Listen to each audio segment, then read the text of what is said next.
Mamangu ana biashara, hawezi hata kunipigia, kila siku anadaiwa kodi. Waziri Mkuu, naomba unisaidie. Unakaa wapi?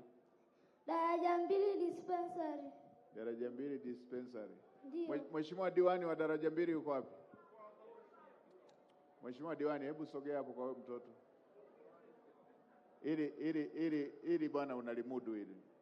Hebu fuatilia tumsaidie huyo mama. Fuatilia ujue ni kwao ni wapi, unamfahamu? Napokea Mheshimiwa Waziri Mkuu. Hebu fuatilia basi tujue ni wapi na utapeana namba na wasaidizi wangu tuone tunamsaidiaje. Asante sana Mheshimiwa Waziri Mkuu. Haya, asante sana. Kijana, na wewe utakuwa kiongozi. Umeweza kufuatilia jambo la mama katika umri huu.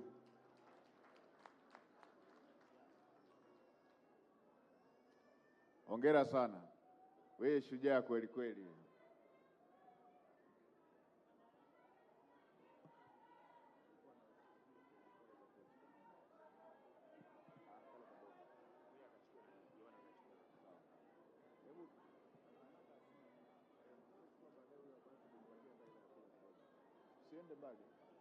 Haya, tumsikilize mwingine. Nimeona moja yule anapaza sauti, mpeni aongee.